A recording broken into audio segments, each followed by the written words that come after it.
Bonjour et bienvenue sur ma chaîne Je suis dépressive. Aujourd'hui, je crois que je vais tout simplement vous faire un blabla et vous faire un petit update de ma vie durant le mois qui s'écoule. Durant ce mois, j'ai fait quelque chose d'incroyable. J'ai fait un stage en équithérapie. Je n'étais pas patiente, je n'étais pas bénéficiaire, comme on dit. J'étais là pour accompagner les gens.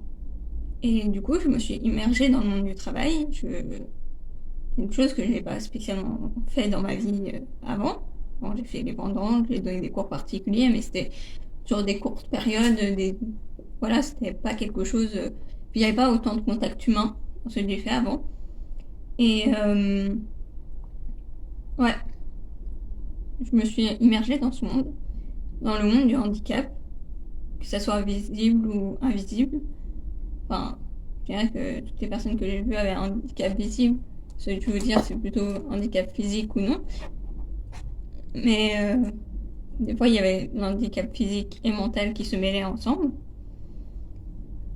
Et c'était quelque chose d'incroyable. Ça m'a donné une petite chance de m'insérer dans le monde du travail, de me découvrir moi aussi. Parce que quand on est face à des personnes vulnérables, ben, on découvre aussi nos vulnérabilités. Il y a eu des fois où j'ai craqué. Des fois où j'ai dû rentrer plus tôt parce que j'arrivais plus à gérer mes émotions et c'est difficile pour moi. Parce que j'ai fait mon dossier MDPH et on m'a dit que j'étais apte à travailler avec des aménagements soit, mais voilà. Et je me rends compte que non. Mon stage est fini depuis 2 semaines, ça fait 2 semaines que je dors. Je veux pas dire que je suis apte à travailler. Oui, j'ai envie de faire un projet de médiation animale, mais ouais, ce stage, ça m'a aussi permis de découvrir mes limites.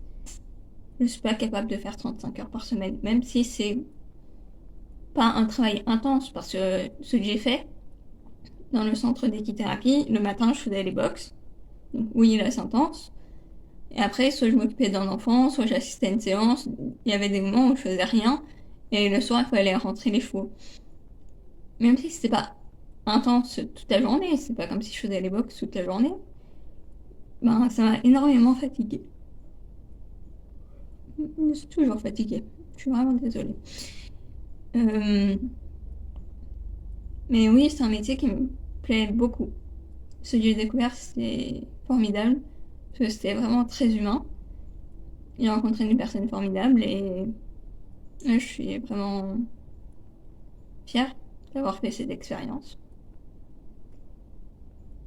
Depuis, j'ai pour projet de faire de la médiation animale. J'ai un projet un peu plus gros, mais j'en parlerai peut-être dans une prochaine vidéo, peut-être pas.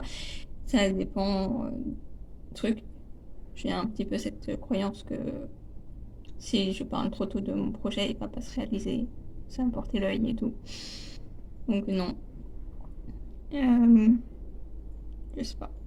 Je sais pas ce que je dirai plus tard sur le projet. Peut-être que j'en parlerai quand il aura vraiment commencé. Dans un an. Mais ou petit à petit, vous aurez des. Oh, je fais ça. Oh, je fais ça. Je fais ça. Et à la fin, j'ai fait tout ça pour ça. Mais oui, j'ai un grand projet et c'est une grande aventure. Et j'ai envie de me lancer avec d'autres personnes. Je n'ai pas encore trouvé les autres personnes, mais oui, j'ai vraiment cette envie d'aider les autres. Même s'il faut que je continue de découvrir mes limites. Et ça, c'est pas simple. C'est pas simple de découvrir ses limites, de se dire, ben, en fait, ouais, j'ai bossé 35 heures par semaine pendant 2 semaines. Et ça allait. Le week-end, en T2, ça allait bien quand même. J'étais pas. Mais en fait, ah bah, désolée. Mais en fait, c'est après. Une fois que j'étais, entre guillemets, en vacances, la fatigue que ça engendrait, ben, c'est pas quelque chose de négligeable. J'ai encore besoin de récupérer énormément de 2 semaines de travail. Et ouais, c'est ça la question de à quel rythme je je peux avoir pour me sentir bien au quotidien, pour que mon handicap ne soit pas trop présent. Et c'est là que j'ai envie de dire à la MDPH, mais ouais, je suis apte à travailler. Alors oui, je veux bien travailler et tout, mais en fait, j'ai besoin d'aide. Et les soins, actuellement, j'ai du mal à les financer, parce que ça, c'est une grande question aussi. Puis, oui, il y a ce qu'on appelle les CMP, et c'est très important de se faire soigner quand on souffre de maladie mentale. Mais quand je suis allée au CMP et j'ai dit que je voudrais voir un psychiatre parce que je peux plus payer le bien, et que le CMP m'a dit, ben, il n'y a pas de rendez-vous avant octobre, c'est un peu long. La psychologue, elle me fait un prix, et c'est dur. Ces temps-ci, je suis vraiment dans une galère. Et ben, il n'y a pas de rendez-vous psychologue possible avant 1 an et demi. Donc, oui, il y a des façons d'accéder aux soins, mais les délais sont très longs. Déjà, j'ai dû attendre plus d'1 mois avant de voir une infirmière. Moi, je me dis, oui, comment va le soin en France, en fait? Le système de soins est HS. On peut pas être pauvre et malade, en fait. Les deux combinés, c'est pas possible. Alors, à moins que vous soyez très malade ou que vous, voilà, ou que vous ayez la CMU et encore, parce qu'avec la CMU, ça prend en charge beaucoup de choses, mais c'est les soins de base. Ah ouais, genre, à quel moment? Donc oui, la semaine prochaine, j'ai rendez-vous avec la MDPH pour faire appel sur la décision concernant l'AH. Je vais leur dire, hein, j'arrive pas à payer mes soins, j'ai besoin de plus de soins, je replonge complètement dans l'anorexie, je prenais du Risperdal, ça m'a fait énormément grossir. Là, ça fait quelques jours que je suis retombée, enfin que j'ai enlevé le Risperdal pour la Vilify. J'ai commencé à perdre du poids, mais je me sens... Franchement, ce matin, quand j'ai vu que j'ai perdu 300 grammes, c'était la fête, hein. Et non, j'ai pas les moyens d'aller voir une diététicienne. J'ai pas les moyens de prendre soin de moi ou de faire de l'équithérapie pour reprendre confiance en moi, en mon corps et tout. J'ai pas, j'ai pas vraiment les moyens pour les soins basiques. Alors, parlons pas de soins qui pourraient m'aider en fait à guérir plus vite, à aller mieux, mais qui sont onéreux, qui sont pas pris en charge. Bah, bah non en fait. Et c'est ça, c'est très problématique en fait. Et je compte faire appel à la décision parce que j'ai besoin d'aide pour mes soins. C'est une allocation adulte handicapé. Et c'est quelque chose qui est... C'est pas comme si on vous donne une somme comme ça pendant 5 ans. C'est quelque chose qu'on vous donne. Mais si vous travaillez, ben l'allocation diminue. Donc, si ça m'aide et que, on va dire, j'en ai besoin pendant 1, 2 ans, et qu'après j'arrive à travailler, à gagner suffisamment et j'en ai plus besoin, ben, je gagnerai suffisamment et j'en aurai plus besoin, donc je ne toucherai plus la hache. Et je vois pas où est le problème en fait. C'est, pour moi, c'est une aide qui devrait être accordée aux gens et pas simplement se dire ben non, ça veut dire que t'es en incapacité de travailler. Il y a des personnes, je connais des personnes qui ont la hache et qui ont des projets professionnels, qui s'en sortent très bien et voilà. Et ça veut dire que ben si à un moment elles peuvent plus, ben elles ont toujours elles ont besoin de soins, donc elles peuvent bénéficier d'une aide sur un certain temps, parce que l'AH c'est pendant 5 ans, ou pardon, ça peut être renouvelé, comme ça peut être donné à vie pour certains troubles. Pardon. Mais voilà. Oui, aujourd'hui je demande l'AH en fait, j'en ai besoin. Et peut-être qu'en moins de 5 ans j'en aurai plus besoin. Et on peut pas me laisser sans soins en fait. Et bah, si longtemps, j'ai fait un petit voyage à l'hôpital. Parce que j'étais en crise suicidaire. Il s'est passé quelque chose pendant mon stage qui m'a trigger très fort. Et je n'en dirai pas plus. Et ça m'a mise dans une grosse crise suicidaire. Et bien, voilà. je n'ai pas pu. J'ai eu du mal à... Enfin, j'ai du mal à m'en remettre déjà. Et j'ai dû faire un petit voyage à l'hôpital. Et là aussi, j'ai encore des idées noires. Et des fois, je me dis, ben, j'aurais peut-être besoin de passer plus de temps à l'hôpital. Est-ce que c'est vraiment possible? Est-ce que c'est compatible avec machin? Comment je peux faire? Je sais que là, j'ai beaucoup de rendez-vous qui vont s'enchaîner. Donc, pour l'instant, c'est pas possible. Mais voilà, en fait, c'est difficile de devoir faire un choix entre les rendez-vous et sa vie et les soins aussi. Je ne devrais pas avoir à choisir entre je me soigne ou je continue d'avoir une vie pseudo-normale et aller à des rendez-vous pour aller, ben, j'aurai un rendez-vous à Pôle emploi, j'aurai le truc MDPH, rendez-vous avec la psy, j'ai l'ergo. L'ergo, c'est un CMP, donc moi je fais pas l'ergothérapie. Mais ouais, genre, c'est énorme. J'ai rendez-vous pour un service civique aussi. Je me prends en charge. Mais voilà, est-ce que je vais réussir? Est-ce que je vais pas me démissionner de mon service civique en disant bah non, non, je suis trop fatiguée. J'ai des projets, est-ce que je pourrais tenir mes projets en fait? Alors oui, j'ai envie de tenir mes projets, c'est quelque chose qui me ferait énormément de plaisir. Construire un projet de médiation animale, ce qui est central dans mon projet, si j'ai envie de faire d'autres trucs à côté. Mais est-ce que j'en suis capable? Là, j'ai fait le projet du Patreon, je vois que ça fonctionne pas trop, ben, tant pis. Là, je vais faire un vide-grenier demain, j'ai préparé énormément de trucs. Bon, c'est difficile aussi. Sinon, à côté de ça, je m'intéresse énormément à l'autisme. Du coup, je suis rentrée dans une communauté de personnes autistes, généralement, enfin, majoritairement. Et je suis devenue amie avec une fille dont l'Instagram et le TikTok, c'est Autist and Hot. Autistic and Hot, plutôt, désolé.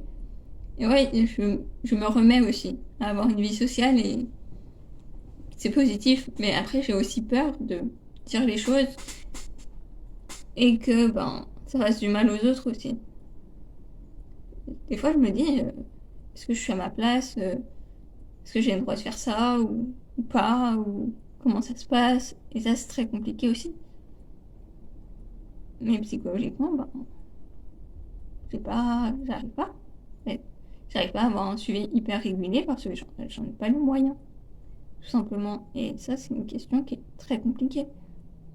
Aujourd'hui, je sais pas quoi faire en fait.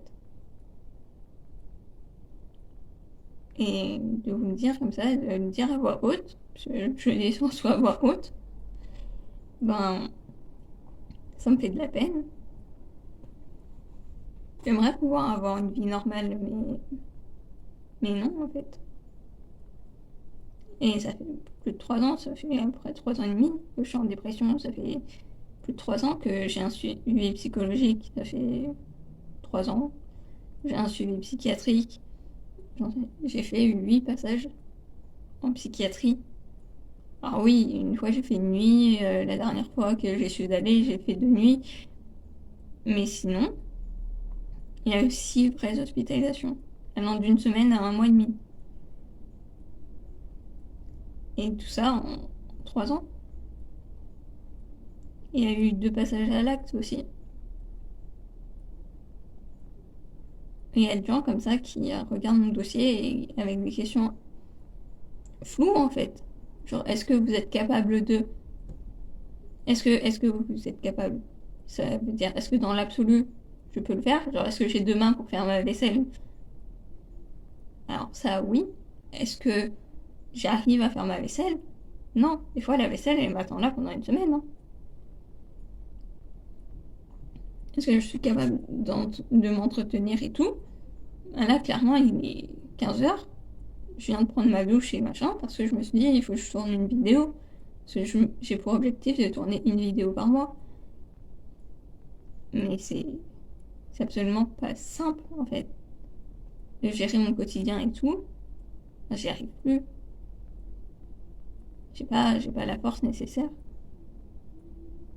Peut-être que d'ici quelques temps, je serai à l'hôpital, ou je sais pas. Je sens que j'ai besoin d'un suivi beaucoup plus régulier.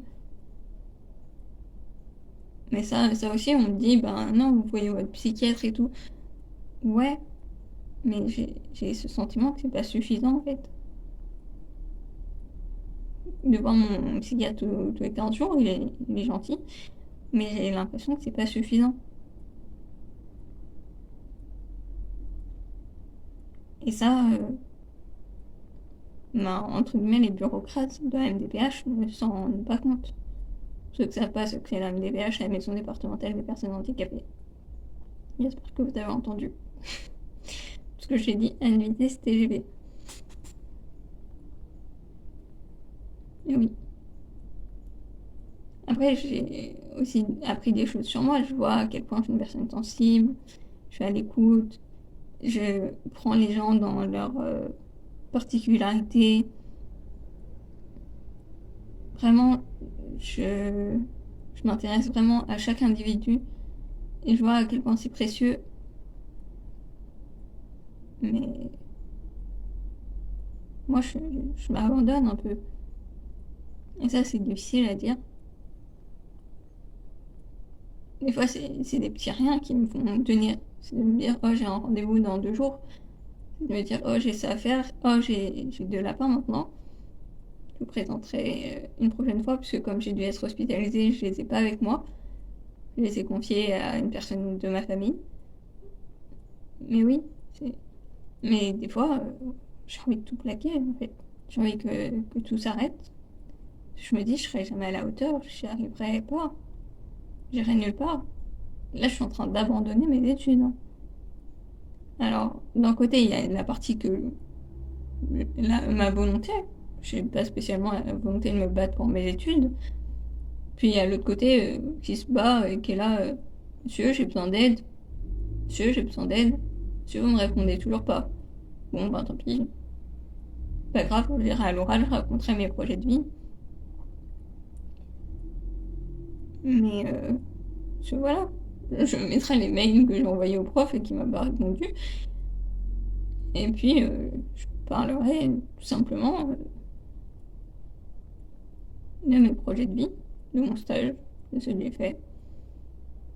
Alors, ce sera hors sujet, ce sera peut-être 0, mais je serai allée à l'épreuve. On va dire que c'est ce qui compte.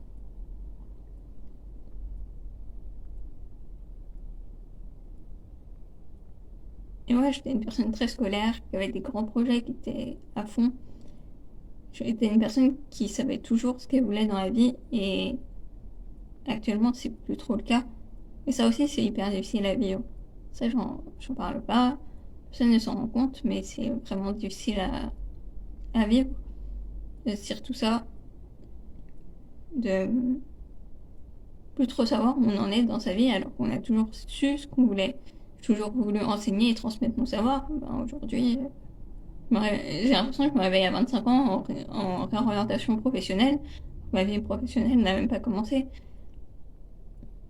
Et ça, c'est dur aussi. J'ai toujours cette volonté d'aider les autres. Mais aujourd'hui, je pense que je veux les aider différemment.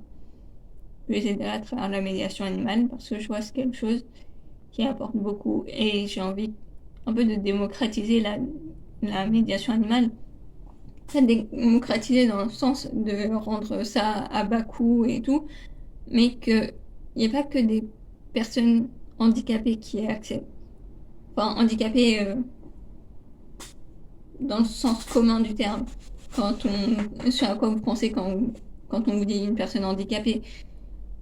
Je veux aussi aider les personnes qui ont des difficultés de confiance en elles, des choses comme ça.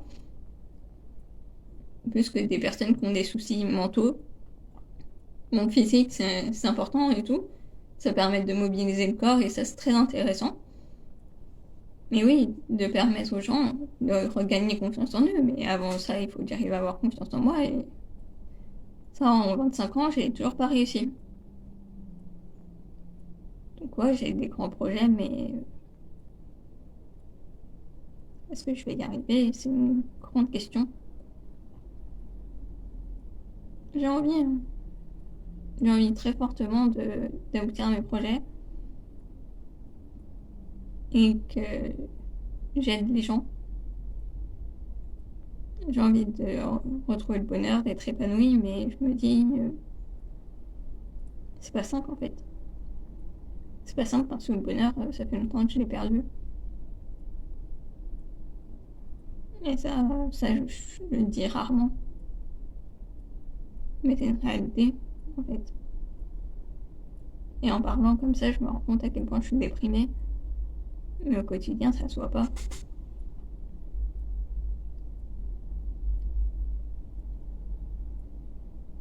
Je suis désolée. Tout ça, ça m'émeut.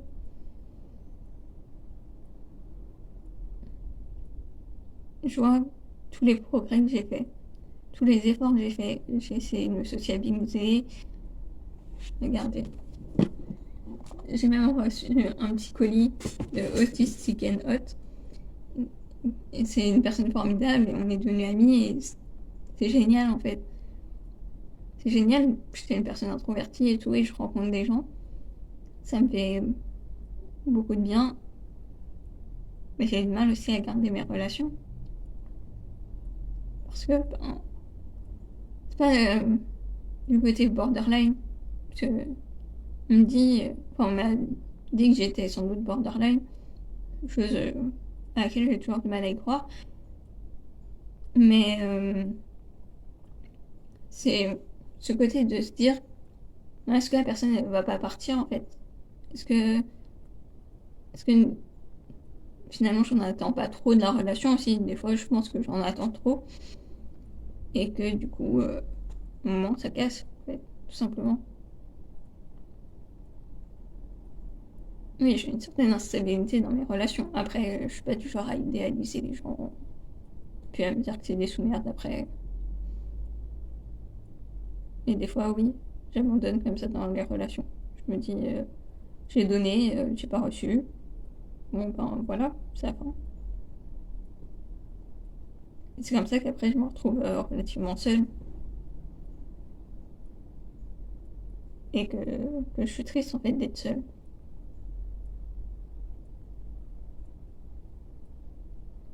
Je pense que j'ai plus trop grand chose à dire sur cet update, qui est déjà très émouvant.